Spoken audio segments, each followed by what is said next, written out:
नमस्कार, आदाब। Crime petrol सतर्क के आज के एपिसोड में मैं अनूप सोनी आप सबका स्वागत करता हूं। इंदौर की पुलिस एक ऐसी अमानवीय घटना से रूबरू हुई कि जिसने जनता के साथ साथ उनका भी दिल दहला दिया। उनके सामने एक ऐसा केस आ गया जो ना सिर्फ एक पहेली बन गया बल्कि एक बड़ी चुनौती भी।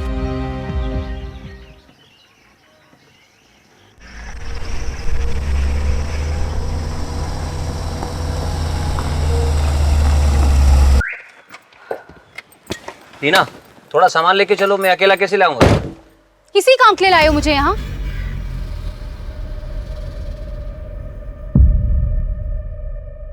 लीना! लीना! चिल्लाओ मत केतन, और कुछ काम तो ऐसा करो कि मुझे भी लगे कि मेरा कोई पति है। Leena, stop it! सुनो! लीना!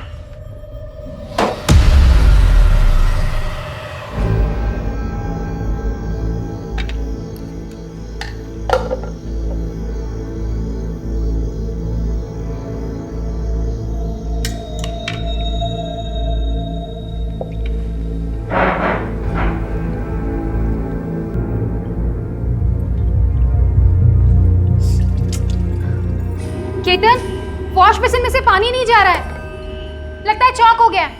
आके देखो ना। तुम्हें दिखाई नहीं दे रहा मैं खाना खा रहा हूँ? तुम्हें ज्यादा परेशानी है तो खुद ठीक कर लो, मेरे पीछे मत पड़ो। 2 वक्त चैन से खाना भी नहीं खाने देते। अरे खाओ, जी भर के खाओ, मैं तो कह रही हूँ सुबह तक खाते रहो।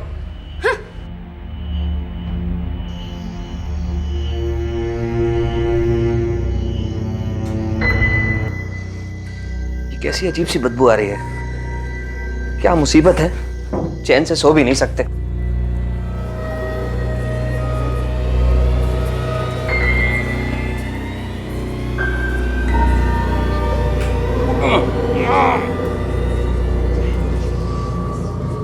अब तो प्लम्बर को बुलाना ही पड़ेगा।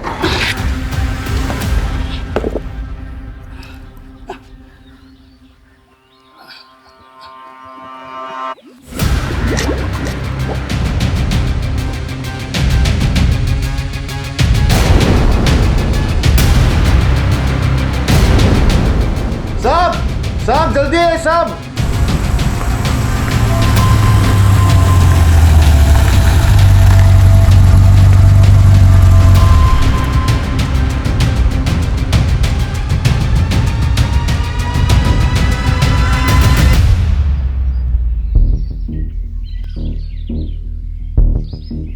ऐसा लगता है किसी फीमेल की बॉडी ये एक्सीडेंट की शिकार हुई है या किसी ने मार के फेंक दिया यहाँ। इतनी बुरी तरह से सड़ चुकी है, एज तक समझ में नहीं आ रही सर। विक्टिम की एज और कॉज ऑफ डेथ तो पोस्टमार्टम रिपोर्ट में पता चली जाएगी। श्रीवास्तव, आसपास जितने भी पुलिस स्टेशन है वहाँ की मिसिंग कंप्लेंट चेक कर लेना। आप लोग देखो आसपास कुछ मिलता है क्या। श्रीवास्तव सर, यहाँ तक पहुँचने का एक ही रास्ता है, हाईवे। रंजन, यहाँ से लेके हाईवे तक जितने भी सीसीटीवी कैमरास है पिछले कुछ हफ्तों की फुटेज मंगवा लो। सर,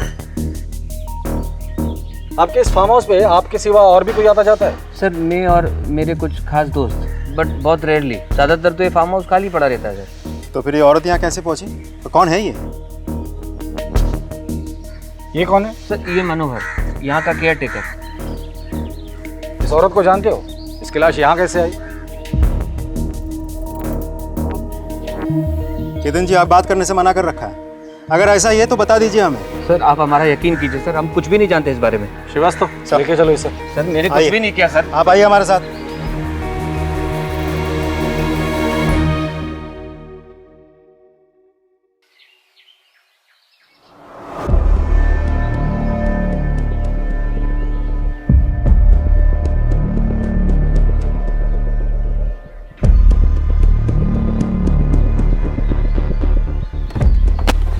क्या टांग झांक कर रही? जा अपना काम कर, निकल यहां से।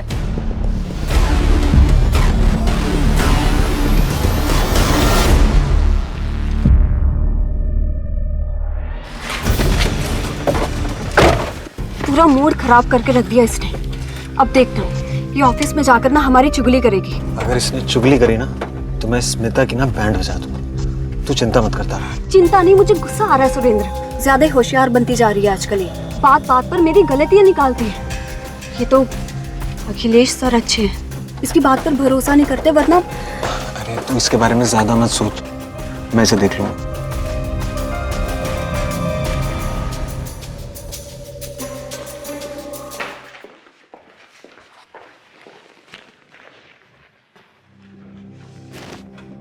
देख स्मिता, यहाँ किसी के साथ भी चुगली करने की हिम्मत मत करता। Yes sir. तारा, घर जाने के पहले मुझसे मिलकर जाना। Okay sir.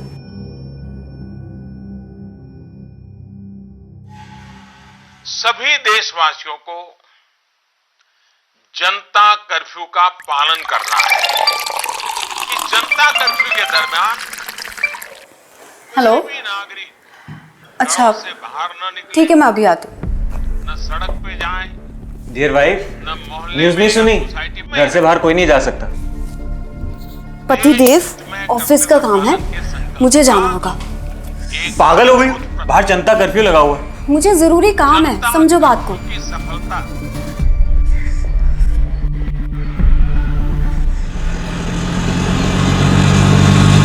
ऑटो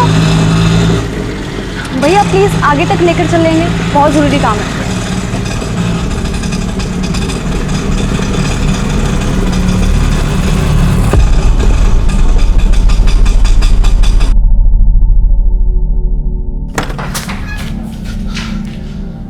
तुम यहाँ क्या कर रहे हो? बड़ा शौक है ना तुझे तारा की जासूसी करने का। चल बता, आज जनता कर्फ्यू के दिन तारा ऑफिस क्यों गई थी? सुरेंद्र देखो, तुम जाके अपनी बीवी से पूछो ना। और हाँ, एक बात कान खोल के सुन लो, दोबारा मेरे घर पे ये शराब पी के मत आना। देख लूंगा मैं तुझे। हाँ हाँ ठीक है, देख लूंगा तुझे, जाओ मैं यहाँ बता।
क्या यही वो जानवरनुमा इंसान था जो अपने जुनून के कारण उस जिंदगी को खत्म कर रहा था? पुलिस को भी इन्हीं सारे सवालों के जवाब चाहिए थे और इन्हीं जवाबों को ढूंढने की पहली कड़ी के रूप में पुलिस केतन को इंटेरोगेट कर रही थी।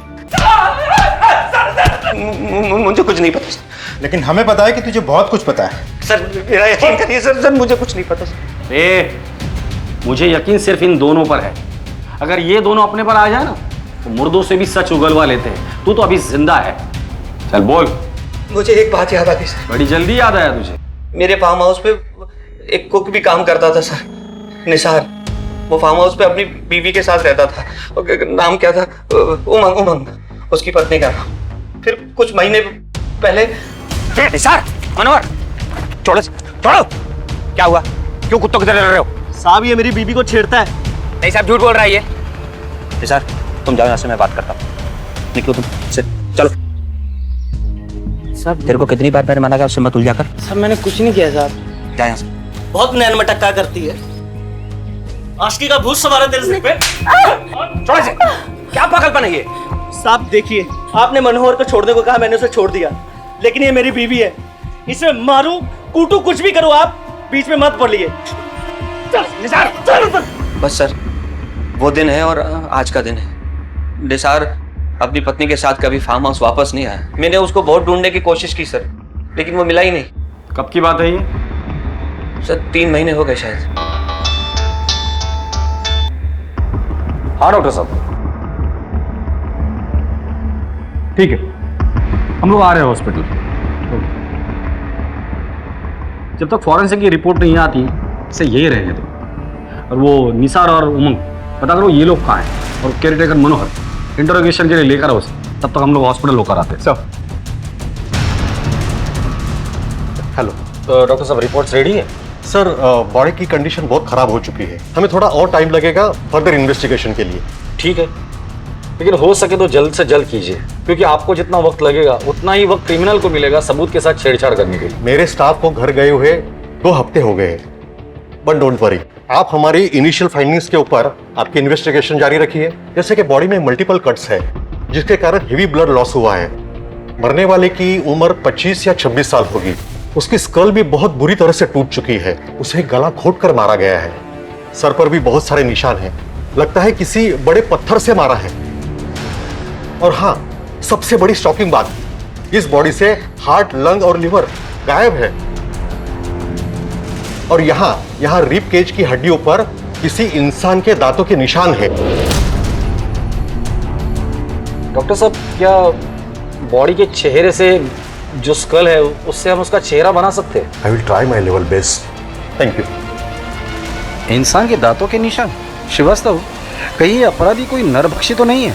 कि जिस तरह से पुलिस के सामने पोस्टमार्टम की रिपोर्ट आई थी और उन्हें ये पता चला था कि महिला के शरीर के कुछ अंग गायब हैं, तो पुलिस के लिए ये एक शॉकिंग न्यूज थी। क्या उनका सामना एक नरभक्षी से होने वाला था? सर, हमें फार्म हाउस से कुछ दूरी पर एक सीसीटीवी मिला है, उसमें कार दिखाई दे रही है। उसका नंबर है MP0932JK। ठीक है, आरटीओ से ओनर का पता निकालो। जी sir. MP0932JK।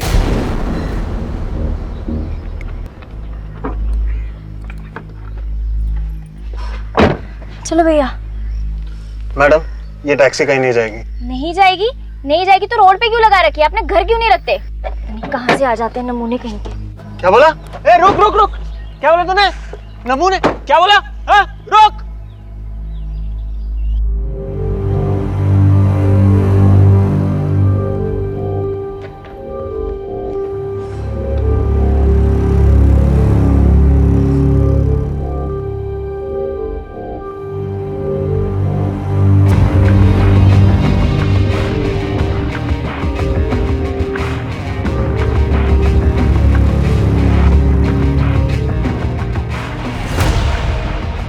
Good morning.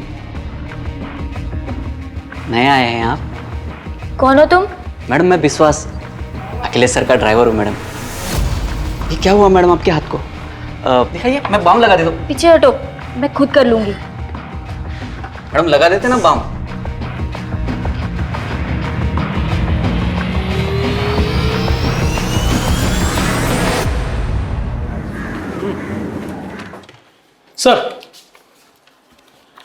Sir ये स्केच आ गया। सर ये हमने विक्टिम का 3/4 फेस बनाने की पूरी कोशिश की है, क्योंकि उसका जो ब्रोन स्ट्रक्चर था उसके हिसाब से इतना ही मैच हो पाया है। ठीक है, जाइए। सर, एक इन्फॉर्मेशन है सर। बोलो। सीसीटीवी फुटेज में हमें जो गाड़ी दिखी थी, उस गाड़ी की डिटेल्स मिल गई है।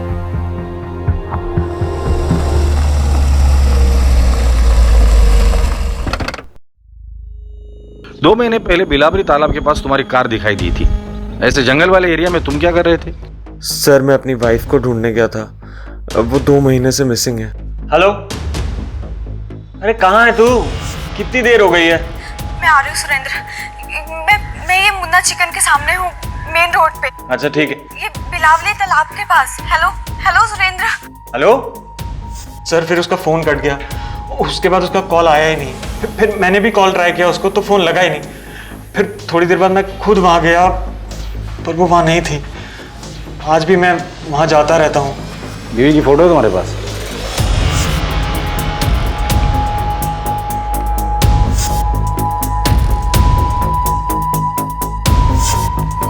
सर सिमिलर तो है, लेकिन लगता नहीं कि यही है। क्या हुआ सर?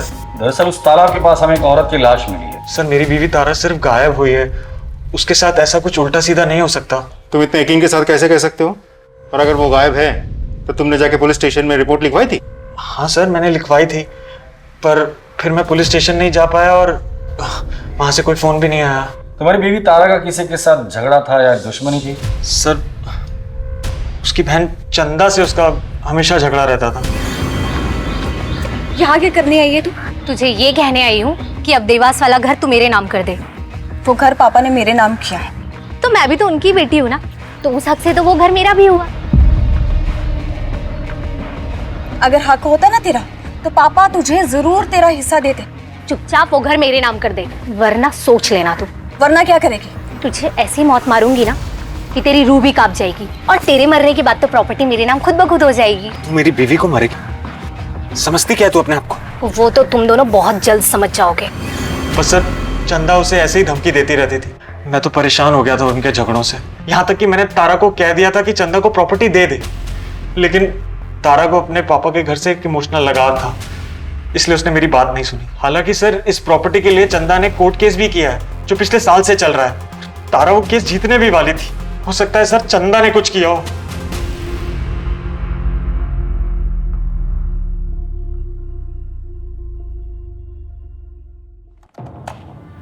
सर, तारा के घर से लेकर ऑफिस तक हमने सारा सीसीटीवी फुटेज निकाल लिया है, लेकिन कुछ खास हाथ नहीं लगा।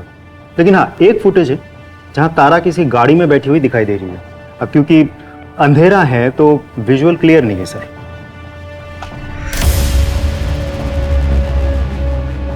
ड्राइवर का चेहरा दिखाई नहीं दे रहा है। Yes sir. ना ही गाड़ी का नंबर। और ठीक 2 घंटे बाद सुरेंद्र वापस उसी लोकेशन पे। मतलब देखा जाए तो सुरेंद्र ने हमें जो भी स्टेटमेंट दिया था फुटेज के साथ हूबहू मैच हो रहा है सर।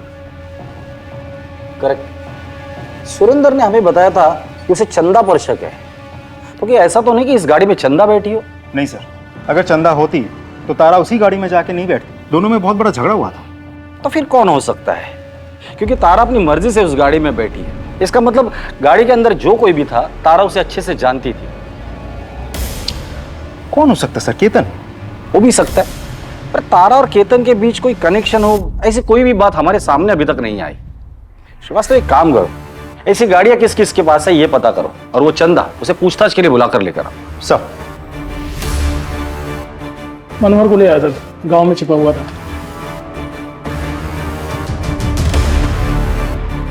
बोल मनोहर। साहब, मुझे यहाँ क्यों लाया साहब? सब मैंने कुछ नहीं किया साहब। वो उस दिन फार्म हाउस में लाश मिली ना, तो मैं थोड़ा सा घबरा सा गया था, तो इसलिए मैं अपने घर भाग गया था। मनोहर, जिस लाश की तू बात कर रहा है ना, उस लाश का हार्ट, लीवर और लंग तीनों गायब है। अब सिर्फ इतना बता दे, वो लाश किसकी थी और किसने मारा था उसे? नहीं साहब, मैं वहाँ काम करता था साहब, मैंने कुछ नहीं किया साहब। ये निसार और उमंग वो कैसे गायब हो गए? सच बता, वो लाश उमंग की है ना? तूने मारकर उसे वहां छुपा दिया था ना? क्या किया रे उस बॉडी पार्ट्स का? मैंने कुछ नहीं किया, बस उससे थोड़ी सी हमदर्दी थी। वो क्या है ना कि वो निसार ना उसे बहुत मारता था, गाली भी देता था साहब। बस उमंग ना उन सारी बातों से ना परेशान रहती थी, तो वो बस अपना मन हल्का करने के लिए वो सारी बातें मुझे बताती थी। अच्छा, तेरा ये जो मालिक है केतन और उसकी बीवी लीना, इनके ताल्लुकात कैसे? वैसे तो ठीक ही है, मतलब उन दोनों के बीच में टेंशन चलते रहता है। केतन आखिरी बार फार्म हाउस पे कब आया था? हाँ, करीब 2.5 महीना पहले। सब वो एक औरत को लेकर आए थे। आखिर तुम मेरे पीछे पड़ी क्यों? तुम्हें समझ में नहीं आता एक बार? हमारा ये रिश्ता अब नहीं चल सकता। बस जो होना था वो यहां तक हो गया। बार बार मैं तुम्हें एक बात को नहीं समझा सकता। अगर तुम समझती क्यों नहीं, लीना को पता चल जाएगा तो वो मुझसे दूर हो जाएगी, मेरा नुकसान हो जाएगा। तुम क्या बोलूं तुम्हें मैं?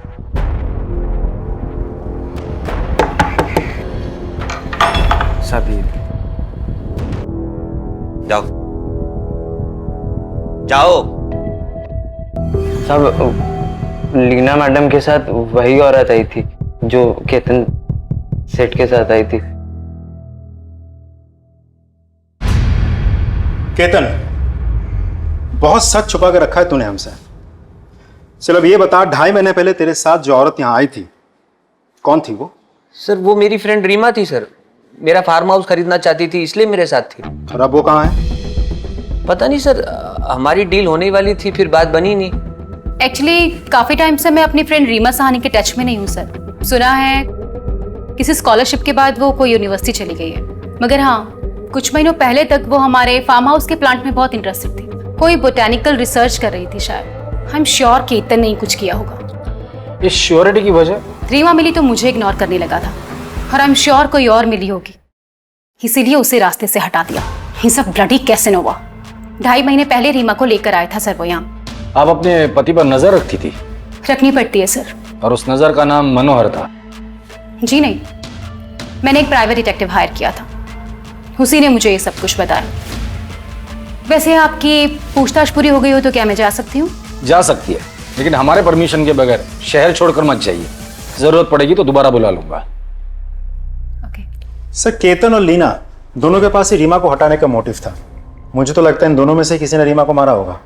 इन श्रीवास्तव, 3 औरतें गायब हुई है, उमंग, रीमा और तारा, और लाश हमें सिर्फ एक औरत की मिली और मुझे लगता है वो शायद तारा की है। तो क्या सर उन दोनों का भी खून हुआ है और उसमें भी यही 2 इन्वॉल्व है? लेकिन सर मोटिव क्या हो सकता है? पता नहीं सर, सब कुछ बहुत उलझ सा गया है। श्रीवास्तव, यही उलझन तो हमें सुलझानी है। हमें बस उस एक सिरे की तलाश है जो हमें कातिल तक लेकर जाएगा, और वही सिरा हमें दिखाई नहीं दे रहा है। उस चंदा को बुला कर लाओ। साहब, मेरी बहन तारा तो मिसिंग थी, फिर उसकी लाश। जता तो ऐसे रही हो जैसे बहन गायब होने का बहुत बड़ा दुख हुआ है तुम्हें। हाँ साहब, इसीलिए तो मैंने उसकी मिसिंग कंप्लेंट कराई थी, ना कि उसके पति सुरेंद्र ने। मिसिंग कंप्लेंट तुमने लिखवाई थी? हाँ सर, ये देखिए मेरे पास उसकी कॉपी भी है। इसमें नाम तो तारा सेंगल का है। हाँ साहब, ये उसका शादी से पहले का नाम है। तारा और तुम्हारे बीच प्रॉपर्टी को लेकर झगड़ा चल रहा था, कोर्ट केस भी चल रहा था। लेकिन वो तो मैंने वापस ले लिया था आज से 1.5 साल पहले ही। ये देखिए मेरे पास पेपर भी है। कोर्ट केस वापस लेने के पीछे कोई खास वजह? साहब, वजह बस इतनी थी कि कुछ भी हो, सारी प्रॉपर्टी तारा के बेटे अक्षय के नाम ही होनी थी, और अक्षय मेरे लिए मेरे बेटे जैसा ही है। मतलब ये कि मैं कभी मां नहीं बन सकती, और अक्षय ही मेरे लिए मेरा सब कुछ है। ये तारा और सुरेंद्र के बीच रिश्ता कैसा था? वैसे तो वो दिल का बहुत अच्छा है, लेकिन अगर उसकी सटक जाए ना तो वो शैतानों का भी बाप बन जाता है साहब। हे भगवान, ये इंसान है या शैतान? कैसे जानवरों की तरह काटा है तुझे। एक ढेला भर तो कमाता नहीं था साहब, और नए नए बिजनेस के लिए तारा से पैसा मांगता रहता था, और अगर वो नहीं देती थी साहब तो फिर वही मारपीट करना उसके साथ। ये तारा का बेटा अक्षय इस वक्त कहाँ है? तुम्हारे साथ है? नहीं साहब, वो बोर्डिंग स्कूल में है। तारा से आखिरी बार कब मिली थी तुम? उसके गायब होने से कुछ दिन पहले मिले थे हम लोग, लेकिन जब मैंने सुरेंद्र से इस बारे में पूछा तो उसने कोई जवाब नहीं दिया। ये सुरेंद्र और तारा का रिश्ता कैसा था? हाँ साहब, सुरेंद्र तारा से प्यार तो बहुत करता था। चल रहे इंद्र, बहुत दर्द हो रहा है मुझे। अरे कुछ नहीं होता, जरा सी चोट है। अरे मजनू, कहाँ चल दिए भाई? अपनी लैला का इलाज करवाने। तू क्यों खून जला रहा है बे? सुरेंद्र ने तारा के गायब होने के बारे में कुछ बताया था? हाँ साहब, सुरेंद्र कह रहा था कि उसने तारा को खोजने की बहुत कोशिश की, लेकिन वो मिली नहीं। उसके चक्कर में सर दिन रात दारू पीने लग गया। सर कुछ दिन पहले ना आया था मेरे पास ही, और कह रहा था कि 10 दिन की छुट्टी पे जा रहा है, और हंसने लगा। वो सर ऐसी बात बोली कि मेरे को भी हंसी आ गई। उसने ऐसा भी क्या बोला था?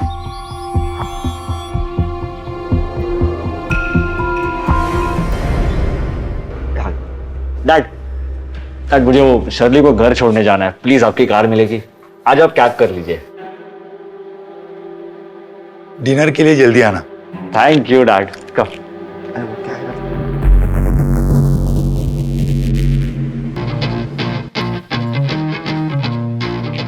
मीना, थोड़ा वॉल्यूम तो कम करो। नहीं होगा बंद, इसको सुनने से शांति मिलती।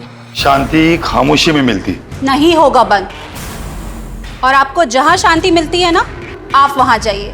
और तुम जहानुम में जाओ, देखता हूं मुझे कहाँ शांति मिलती है।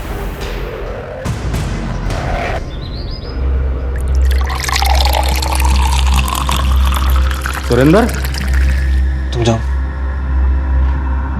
सर, आप यहाँ कुछ काम था? हाँ, तुम्हारी बीवी गायब होने के बाद तुम बहुत गम में थे ना, तो सोचा मिलकर थोड़ा गम बांट लेते हैं तुम्हारा। श्रीवास्तव, देखो बेचारा कितने गम में है। बीवी को जाकर 1 महीना नहीं हुआ और तुमने दूसरी शादी भी कर ली। सर वो मैं अकेला नहीं रह सकता। नाम क्या है इसका? तारा। तारा? सर वो तारा की याद में मैंने इसका नाम तारा ही रख दिया। आपकी बीवी तारा कहाँ काम करती है? सर वो अखिलेश सीए के यहाँ काम करते थे। क्या? तारा की लाश मिली? So sad. Mister Akhilesh, Tara आपकी एम्प्लॉय थी, उसके गायब होने के बाद आपने पूछताछ नहीं की?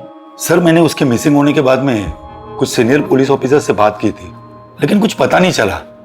और लॉकडाउन के चलते मैं भी हेल्पलेस था। और अब जाके जब ऑफिस खुला तो... अखिलेश जी, तारा के बारे में आपकी क्या राय है? आई मीन, थी वो कैसी थी, बिहेवियर कैसा था, वो काम कैसा करती थी? नहीं, काम में तो एकदम परफेक्ट थी और अच्छी इंसान भी थी। और आप? जी, आपका और तारा का रिश्ता कैसा था? सर, वो जैसा एक बॉस और एम्प्लॉय का होता है, बस। जिस दिन तारा गायब हुई थी आपने उसे फोन किया था, वो घर पर थी और वो घर से ऑफिस के लिए गई थी, क्यों? सर, उस दिन मेरी गाड़ी सर्विसिंग के लिए गई थी और मुझे एक ऑफिस से फाइल अर्जेंटली चाहिए थी, तो मैंने उसे कहा कि ऑफिस से फाइल लेकर मेरे घर आ जाना, मगर वो आई नहीं। मैंने कांटेक्ट करने की भी कोशिश की, मगर कुछ हुआ नहीं। ठीक है, फिलहाल के लिए आप जा सकते हैं, जरूरत पड़ेगी तो दोबारा बुला लूंगा। जी सर, थैंक यू।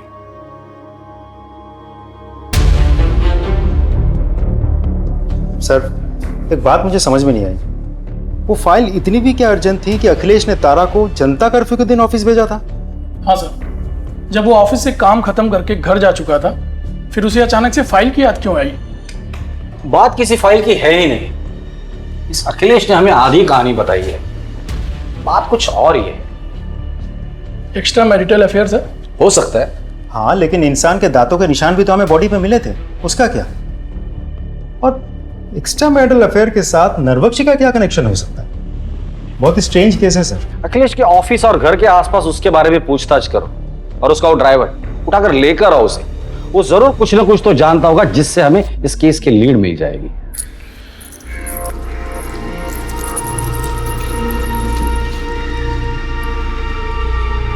अखिलेश के ड्राइवर विश्वास तुम ही हो? जी साहब। सर, विश्वास।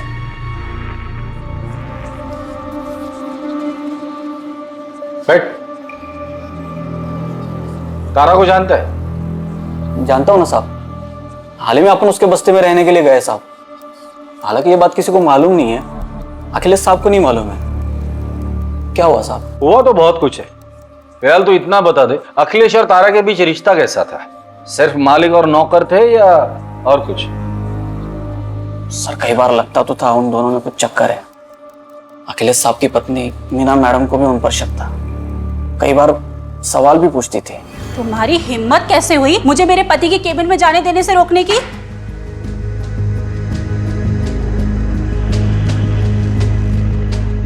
ऐसे कौन से काम में बिजी थे कि आपका प्यून मुझे अंदर आने से रोक रहा था? क्या चल रहा है इस ऑफिस में?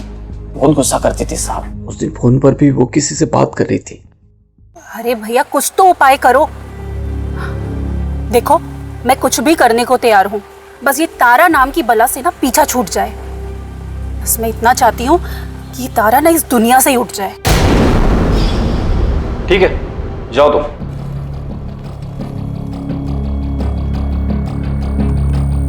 सर, कहीं ऐसा तो नहीं कि मीना ने अपने पति को वापस पाने के लिए तारा का खून करवाया और बाद में ये नरभक्षी वाला एंगल डाल दिया ताकि हम सब कंफ्यूज हो जाए? हो सकता है, क्योंकि कोई भी औरत अपने पति को दूसरे के साथ देख ले तो जलन तो होगी, और बदले की आग में वो किसी भी हद तक जा सकती है। तुम चंदा और तारा के केस डिटेल्स निकालो, मुझे लगता है हमें मीना से भी बात करनी होगी।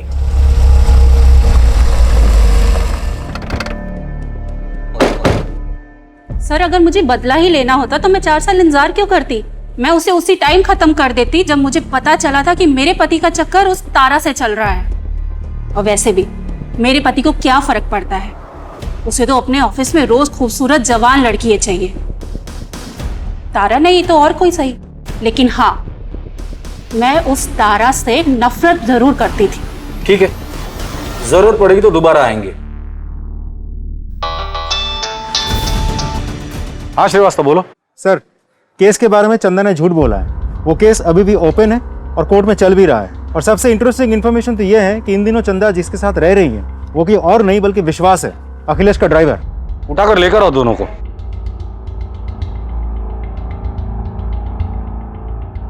तुम दोनों ने बहुत कहानियां सुनाई मुझे, अब मुझे असली कहानी सुननी है। साहब, मैंने केस वापस ले लिया था, लेकिन विश्वास ने बोला कि केस वापस चला दे। इसने मुझे मजबूर किया, इसलिए मैंने वापस चला दिया। ये बोला कि प्रॉपर्टी तुझे नहीं चाहिए तो मैं रख लूंगा। मैं इससे प्यार करती हूँ साहब, इसलिए मना नहीं कर सकी। पर साहब सच में तारा को मैंने नहीं मारा साहब। सब तारा को मारना ही होता तो सर मैं चंदा को केस चलाने के लिए क्यों कहता सर?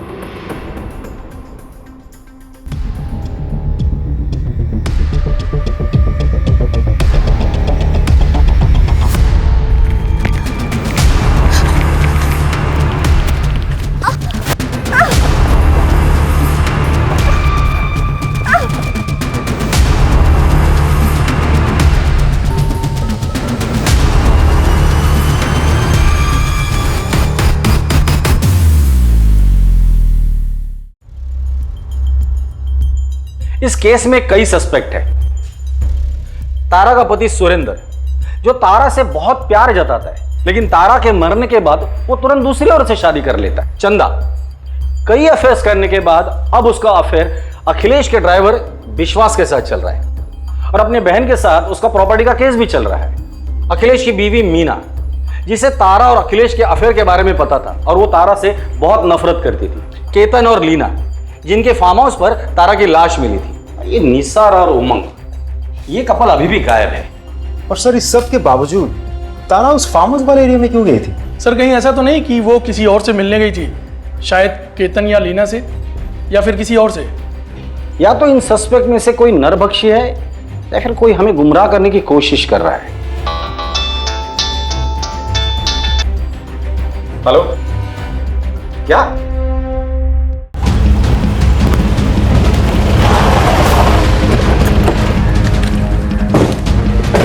फोन आपने किया था? हाँ सर। बॉडी कहाँ दिखाइए?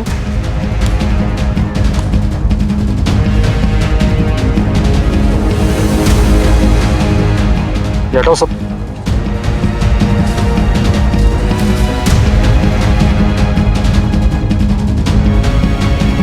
सर इसका चेहरा तो पहचान में ही नहीं आ रहा है।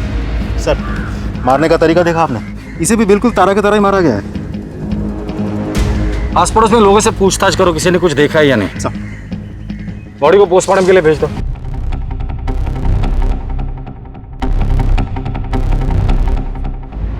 सर ये मर्डर भी तारा मर्डर केस की तरह ही है, लेकिन इस केस में हमें रिस्ट पर मार्क्स मिले हैं। इसका मतलब कातिल ने उसे बहुत जोर से पकड़ा होगा। हाँ, लेकिन कोई फिंगरप्रिंट्स नहीं मिले। इसका मतलब कातिल ने हैंड ग्लोव्स पहने होंगे। और हैरत की बात यह है कि इन दोनों केसेस में, दोनों बॉडीज में हमें एक चीज कॉमन मिली है, और वो है ओमेगा 3। ओमेगा 3 तो स्टेरॉइड है जो अक्सर जिम जाने वाले लोग लेते हैं। इसका मतलब कातिल जो भी है वो जिम फ्रीक आदमी। उसे ड्रग्स और स्टेरॉइड की भी आदत है। वो अपनी बॉडी बनाने के लिए बहुत सारे अननेचुरल सप्लीमेंट्स और स्टेरॉइड के यूज करता होगा। Thank you very much doctor. Sir Nisar की बीवी उमंग का पता चल गया सर, वो पास के ही गांव में है। सब मेरा पति निसार बहुत शक्की था। उसके रोज रोज के शक से, उसकी मारपीट से तंग आके मैं ये अनजान गाँव आ गई ताकि कोई मेरे तक पहुंच ना सके, और सब खास करके तो वो निसार। जब तुम फार्म हाउस पे थी तो केतन और लीना के अलावा और कौन आता था फार्म हाउस पर? सब मेम साहब के अलावा उनके खास दोस्त आते थे। और कोई नहीं आता था? और हाँ सर, एक बार जब फार्म हाउस पे कोई नहीं था तब एक आदमी आया था। ये फार्म हाउस किसका है? केतन साहब का। उनकी पत्नी का नाम क्या है? लीना मैडम। एज क्या होगी? लेकिन आप कौन है और ये सब क्यों पूछ रहे हैं? जी शायद मैं उन्हें जानता हूँ। So just confirming. By the way, आपका नाम क्या है? आप भी बहुत खूबसूरत हो, तुम फूल की तरह। लेकिन उसके बाद मैंने उसको कभी नहीं देखा था। जब तुमसे उसने मेम साहब के बारे में पूछा तो तुमने सारी इंफॉर्मेशन दे दी उसे। अब वो इतने प्यार से पूछ रहा था साहब, तो मैं मना नहीं कर पाई। लीना जी, हमने सुना है कि कोई था जो आपसे मिलने के लिए बहुत डेस्परेट था। आपसे जान पहचान बढ़ाने के लिए उसने कोशिश भी की थी। कुछ याद आया? नहीं? कोई बात नहीं, मैं लेडी कांस्टेबल को बोल दूंगा, वो आपकी याद ताजा कर देगी। हाँ, थोड़ा सा दर्द होगा लेकिन याद जरूर आ जाएगा। मैं एक आदमी से मिली थी सर, उसे मैंने फार्म हाउस के बारे में बताया था। अब सुनिए। जी कहिए। क्या ये आपका सेल फोन गिर गया? जी नहीं, मेरा सेल फोन तो मेरे पास है। अच्छा बाय द वे, ये फार्म हाउस आपका है? जी हाँ। बहुत खूबसूरत है, थैंक यू। बिल्कुल आप ही की तरह। वो bye the way I am Suraj, if you don't mind, क्या मैं एक दो पल आपके साथ चल सकता हूँ? वो क्या है ना कि मैं यहाँ पे नया आया हूँ, तो I am looking for a good company. उसके बाद हम 2 बार और मिले। कमाल है लीना जी, आप ऐसे किसी भी अजनबी के साथ। एक्चुअली सर, मैं अपनी मैरिड लाइफ में खुश नहीं थी, और इनके बारे में मैं आपको बता चुकी हूँ। वो आदमी बहुत ही इंप्रेसिव था, और किसी से 2 पल हंसकर बात करने की खुशी को मैं रेसिस्ट नहीं कर पाई। बट कुछ दिनों बाद हम लोग फार्म हाउस से चले गए थे। मैं अपने काम में बिजी हो गई, और उसके बाद मैं उससे कभी नहीं मिली। नंबर है उसका? जी नहीं। चेहरा तो याद होगा। श्रीवास्तव, स्केच आर्टिस्ट को बुला, उसका स्केच बनाने में हमारी मदद कीजिए। जाइए।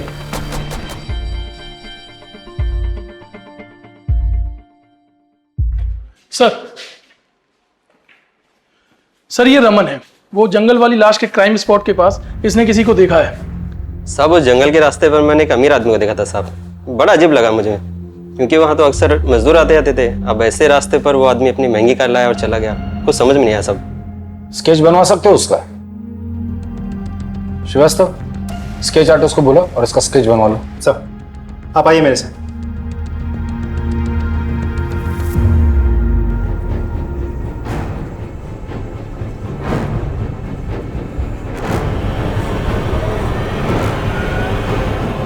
तीनों स्केच तो एक ही आदमी के हैं। ये तो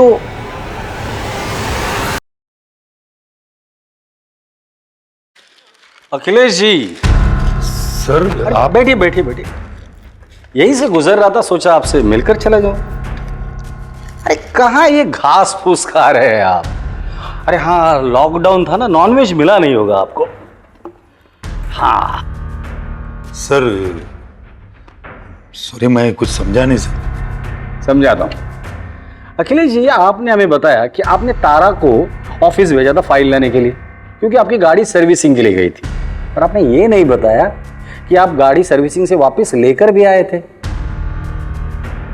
अखिलेश जी, शर्ली कहाँ है? और उसका बॉयफ्रेंड, मतलब आपका बेटा, वो कहाँ है? बेटा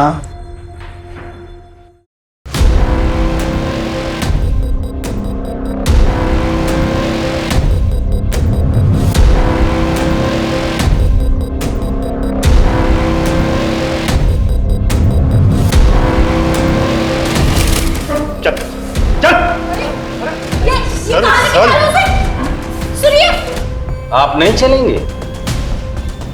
चलो। सॉरी साहब, मैं अपने बेटे को बचाने की कोशिश कर रहा था। ऐसे बेटे को बचाने से अच्छा ये होता कि इसे हमारे पास लेकर आते। ऐसे हैवान को बचाकर तुमने भी बहुत बड़ा जुर्म किया है। साहब मैं शर्मिंदा हूँ। आपके शर्मिंदा होने से उन लोगों की जान वापस नहीं आएगी जिसे आपका बेटा खा चुका है। अब मुंह खोलकर बताइए। बताता हूँ साहब, ये बात सच है कि मैंने उस दिन मेरी कार सर्विसिंग को दी थी और वापस मंगा ली थी। उस दिन विक्रांत मेरी कार ले गया था, ये बात मैंने आपसे छुपाई थी। मगर जब विक्रांत रात को देरी से घर आया और तारा भी फाइल लेकर नहीं आई, तब मुझे लगा कुछ तो गलत है। अखिलेश जी, जो इसने किया है ना, उसे गलती नहीं कहते, हैवानियत कहते हैं। अब तू मुंह खोलेगा? मुझे जिम और बॉडी बिल्डिंग का शौक है, और जल्द से जल्द बॉडी बनाने के चक्कर में मैं ड्रग्स और स्टेरॉइड्स के इंजेक्शंस लेने लगा। फिर मुझे इस नशे की आदत पड़ गई सर। प्रोटीन्स के चाहत में मैं कुछ भी खाने लगा, हर तरह का मांस। मुझे किसी ने कहा कि इंसान के मांस पे सबसे ज्यादा ताकत होती है, इसलिए ये सब ढूंढने के लिए मैं बाहर जाने लगा, लेकिन मुझे कुछ नहीं मिला।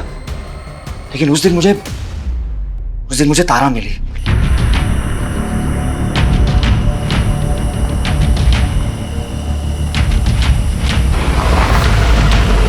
अरे तारा, कहाँ जा रही हो? आपके घर जा रही हूँ, ये फाइल आपके पापा ने मंगवाई है। आओ बैठ जाओ, मैं घर ही जा रहा हूँ, तुम्हें छोड़ देता हूँ। ओके। वो जैसे गाड़ी में बैठी, पता नहीं मैं आउट ऑफ कंट्रोल हो गया और उसे फार्म हाउस की तरफ ले जाने लगा, लेकिन उसने ऐतराज किया। ये आप कौन से रास्ते से जा रहे हैं सर? ये रूट गलत है। नहीं, सही रास्ता है। मैं काफी बार इस रास्ते से गया हूँ, डोंट वरी। नहीं सर, देखिए मुझे ना कुछ भी ठीक नहीं लग रहा है। आप मुझे यहीं छोड़ दीजिए, मैं घर खुद चली जाऊंगी। प्लीज आप गाड़ी रोकिए और ये फाइल आप अपने पापा को खुद ही दे देंगे।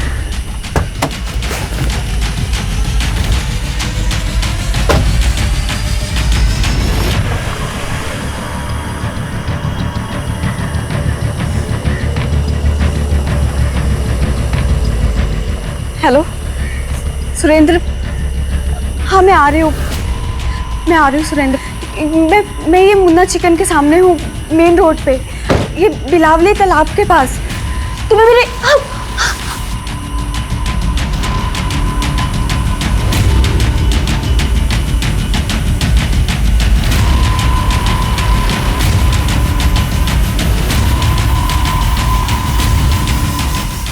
मेरे सर पर पागलपन सवार था सर। मुझे कुछ भी करके प्रोटीन्स चाहिए था। ड्रग्स और इंजेक्शंस की नामौजूदगी में मैं कुछ सोच नहीं पा रहा था, इसलिए मैंने तारा को मारकर उसके शरीर के अंगों को खाया। जब मेरी भूख और तलब शांत हुई, तारा की लाश को फार्म हाउस ले गया, क्योंकि मुझे पता था कि फार्म हाउस अब हमेशा खाली रहता है। जब विक्रांत घर पे आया तो मैंने कार में खून देखा। मेरी कार को फिर से वो सर्विसिंग के लिए डाला और वापस भी ले आया। मगर जब मुझे पता चला कि शेरली गायब हुई है, मुझे याद आया कि विक्रांत ने मुझे कहा है कि वो पुनः अपने काम से गई है। मुझे पक्का यकीन था कि विक्रांत ने उसके साथ कुछ न कुछ किया है। मैं उससे प्यार करता था सर, पर उस दिन मुझे उसके शरीर में अपनी गर्लफ्रेंड की नहीं, इंसान के मांस की खुशबू आ रही थी। विक्रांत, ये कैसे गाड़ी चला रहे थे तुम? तुम ठीक तो हो रहा? विक्रांत, ये क्या कर रहे हो तुम? विक्रांत, तुम्हें क्या हो गया है? विक्रांत, ये ग्लव्स क्यों पहन रहे हो तुम? कुछ बोलो तो सही, ये क्या कर रहे हो तुम? विक्रांत, विक्रांत छोड़ो मुझे।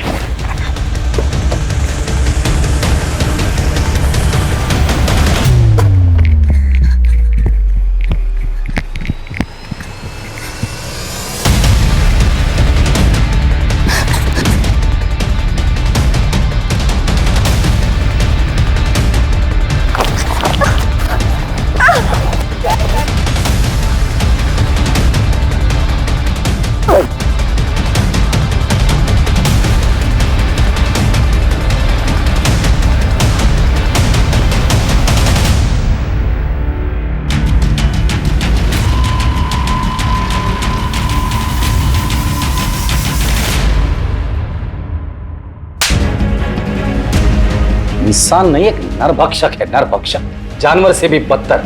पता है जब जानवर कोई भी नरभक्षक बनता है तो उसके साथ क्या करते हैं? गोली मारते हैं उसे। तुम्हें जानवर कहना जानवरों का अपमान होगा।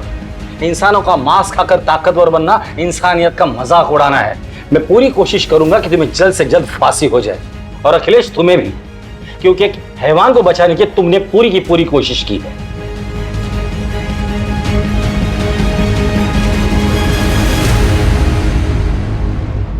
ये समय हम सब के लिए आत्म परीक्षण का समय है, एक सबक सीखने का समय है, ताकि हम अपने अंदर की कमजोरियों को जान सकें और उन्हें दूर करने की पूरी कोशिश करें। और खासकर हमें अपने मानसिक स्वास्थ्य का ध्यान रखना है। अगर अखिलेश ने वक्त रहते अपने बेटे को सही राह दिखाई होती और मेडिकल हेल्प ली होती तो उसे इस तरह से शर्मसार नहीं होना पड़ता।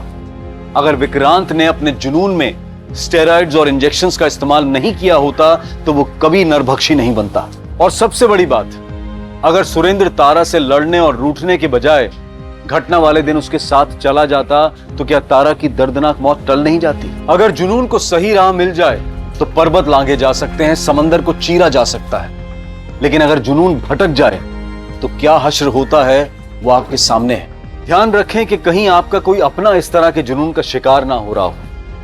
उनके साथ समय बिताएं, उनसे बात करें, उनकी मदद करें, ताकि फिर से इंसानियत शर्मसार ना हो। मैं अनूप सोनी आपसे विदा लेता हूं। फिर मुलाकात होगी क्राइम पेट्रोल सतर्क में एक और नए केस के साथ। तब तक अपना और अपने परिवार का ख्याल रखें, सतर्क रहें, सुरक्षित रहें और देखते रहें क्राइम पेट्रोल सतर्क। जय हिंद।